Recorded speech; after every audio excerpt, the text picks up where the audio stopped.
Hello, and welcome to today's episode. I'm going to be your host, the Irrelevant Nerd, and today we're going to be doing the Nerdy Narrative.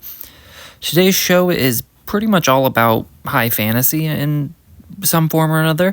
I'm going to review the last 3 episodes for Season 4 of the Legend of Vox Machina, mostly spoiler-free except for one thing I do want to talk about, but of course I'll throw up a spoiler warning when we get there. Then after that, we're going to pivot to Westeros for a review of House of the Dragon Season 3, the premiere episode, and a review for Season 1 of A Knight of the Seven Kingdoms, and just kind of give my brief thoughts on the future of the Game of Thrones universe as a whole. So I'm going to go ahead, get right into it. So for Season 4 of Legends of Vox Machina, I thought the 2 episodes leading up to the finale were really strong. They do a really good job building tension and making it feel like the characters are really having to kind of grit their way to the finish line. And I think the overall story of the season is very strong and held tension pretty well the whole way through, and it kind of seems like they're really hitting their stride with the way that the collective story for the season for the Mighty Nine came together, and now just kind of, it seems like, you know, an increase in quality for just the structure of the season for Legends of Vox Machina as well. And so I really think that the writing team is doing a very good job at keeping the entire season compelling. Not a lot of wasted episodes, like some that I enjoy less than others, but nothing that just feels like an absolute waste of time to me. So I thought those 2 episodes were great, but unfortunately, the actual finale sort of fell flat for me, and it mostly has to do with the character of Pike. And this is where I'm going to do my small section of spoilers. So spoiler warning from here on out for probably, I would say, the next minute and a half or so. But spoilers starting in 3, 2, 1. Pike's turn on the team to me feels unjustified despite her giving a ton of reasons. It seems kind of just rushed out of nowhere because Grog was hurt, and I do understand that emotional, love that you have for a friend, but I didn't get her anger towards the team. Like, the team are Grog's friends too, and it's very frustrating because, Grog wakes up and even Grog is telling her that she's wrong, and she's still so stubborn. And so the person she's doing all this to save is like, what are you doing? Stop. And she doesn't seem to take into account that, like, she does eventually apologize to Grog, but she never apologizes to the team and never owns up to her part in kind of the disconnect between the team because she's upset for not seeing them for a year. She also did not go see them either. Like, I don't really understand why she views it as just this one-way street. And for her to turn on the team and then turn back on the team and just do the turncoat move twice, I thought was a really big waste of runtime in the finale. So I would say for me, and I'll call this the end of the spoilers, I'll bring the spoiler warning down.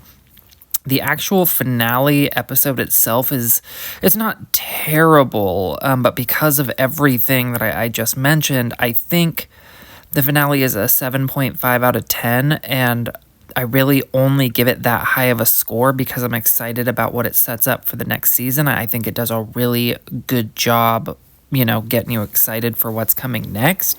I just don't think it did a good job of capping off this season, which is unfortunate because I thought the season as a whole was really strong. So again, I'll go 7.5 out of 10 for the actual finale. I would say for Season 4 as a whole, when the finale does not hit, it has a tendency to hurt the season quite a bit. I believe when I watched the first 9 episodes, I ranked it at like a 9.5 or a 9.6 out of 10. After the finale, I still think it's a strong season, but I would say I'm gonna go with a 9.2 out of 10, maybe 9.3 on a really generous day. But yeah, with the finale kind of falling flat the whole season, just kind of med at the end. All right, so now I'm going to move on to a review for House of the Dragon Season 3, Episode 1. No spoilers. I feel the most obvious thing to say about the episode is that this should have been the finale of Season 2. The things that occur in this episode and things that happen with certain characters would have really ended last season on a much, much stronger note. And that, like, season 2 ended on a cliffhanger, and it still would kind of end with a cliffhanger here, but one that's more meaningful and a more understandable point to end the season, in my opinion. But with that being said, even though I do think this would have been a really strong, end to season 2, I think is a great start to season 3. Just like all of the other Game of Thrones shows, whether or not it's the actual main show or the entire cast of House of the Dragon or A Night of the Seven Kingdoms, the acting is great across the board. Everybody does a good job. They understand the assignment. It feels like they are all within the world of Westeros. The episode also has really spectacular action. They keep figuring out ways to have these new giant types of battles with new aspects that help keep them interesting, because we've seen naval battles before and we've seen battles with dragons before, and now we're seeing this naval battle with dragon involvement. That's not a spoiler. That's something that HBO has been putting out about the episode, is they're really hyping up this naval battle with the dragons, and it's very cool. Like, I like it a lot, and it's different. It's same but different enough that you're not really getting bored by these big action set pieces at all. Music is really strong. They kind of changed the intro a little bit, and I think it just fits the vibe of this first episode very well. I wonder if they're changing it for the whole season, but I liked it a lot. The composer, his name is escaping me right now. He does a really good job. And I think beyond just the great action set piece of this episode, it does a really good job setting up all of the moving pieces of this season, and it balances all of these important characters and side characters really well. And it's getting me excited for this season. I think it's going to be much tighter writing than season 2 now that the writer's strike is over and they have a vision of what they want to happen with these next 2 seasons. And I think it's just going to be on an upward swing from here. The show's just going to keep getting better and better.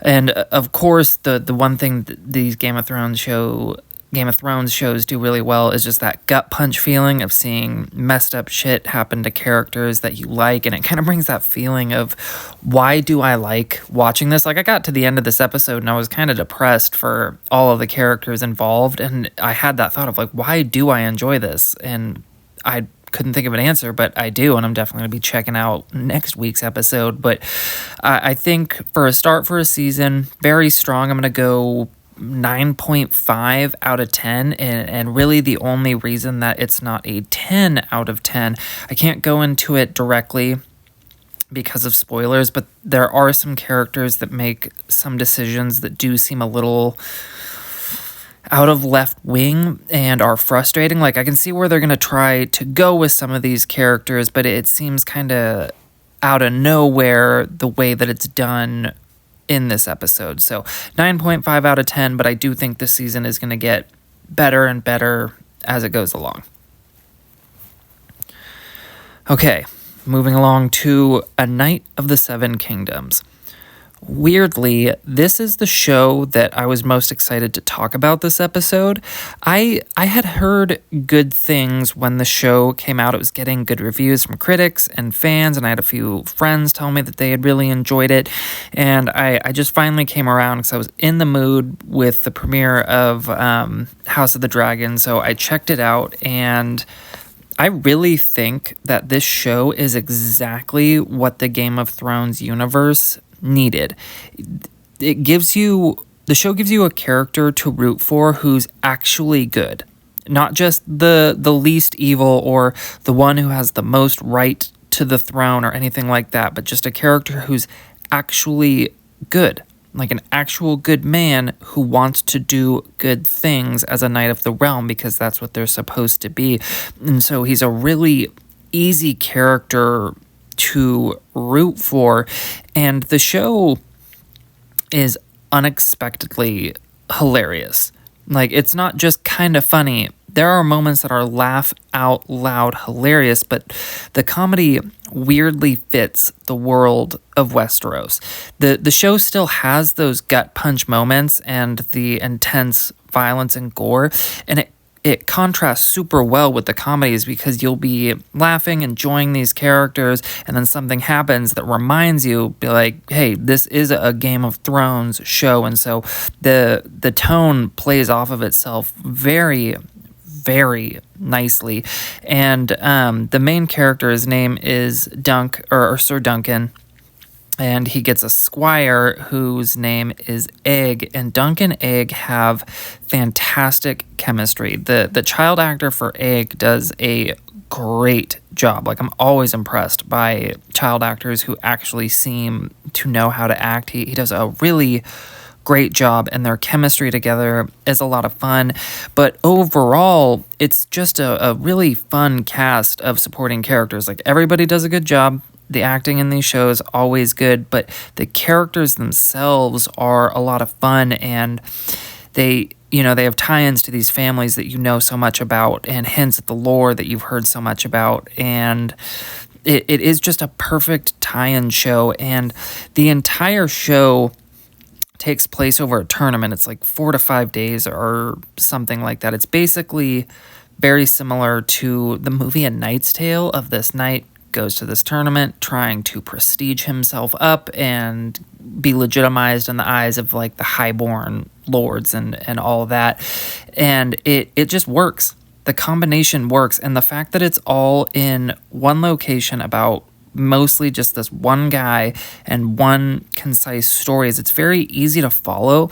This would probably be the best show to introduce somebody to Game of Thrones with, because it doesn't have 80 characters that you have to keep track of where their allegiances are and all their names and where they're from and this, that, and the other thing. It's just very simple, very easy to get behind. And even though I'd heard good things, I wasn't expecting much, and I was blown away. I was actually bummed when the final episode was over. I cannot recommend that you check out this show enough. 6 episodes. The episodes are 30 to 40 minutes apiece. I believe the overall runtime is just under 3.5 hours, so it's really not a lot to commit to. And if you don't like the first episode, bail on it. But I recommend that even if you are one of those people that have been burned by Game of Thrones, maybe a little bit thrown off by season 2 of House of the Dragon, at least check this out.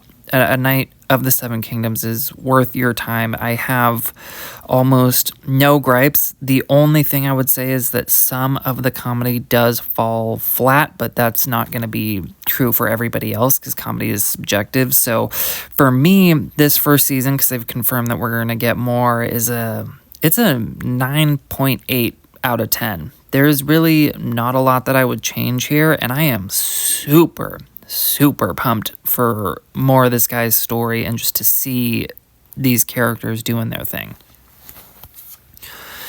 And so now, thinking about just kind of the current state of the Game of Thrones universe and the future of the Game of Thrones universe, they've confirmed that they're doing a movie. It's based off of Aegon's conquest of Westeros, 300 years before Game of Thrones, so about 100 years before House of the Dragon.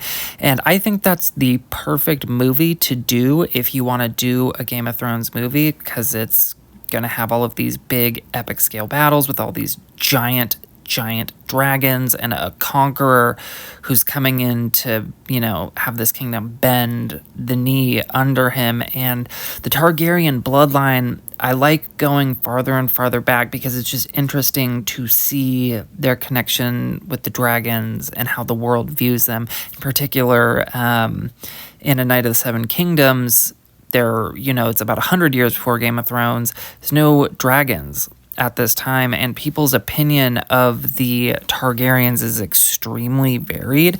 And so I like learning more about this family, and I think doing this big war film with all these dragons is the way to go.